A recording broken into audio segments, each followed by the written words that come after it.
Ano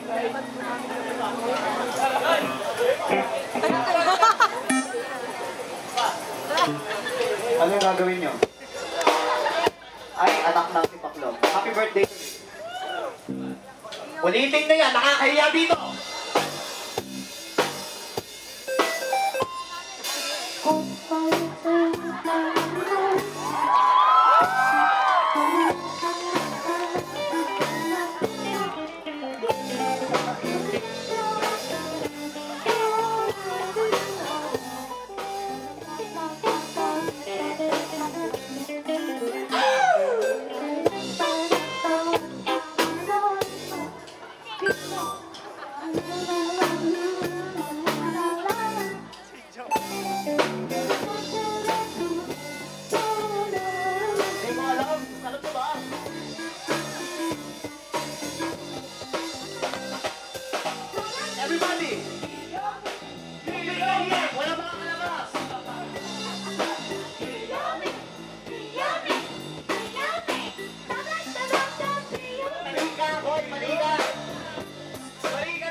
Nag-record, tsaka maglalabas. Kahihiyan ko, nagtanya Malboba yun.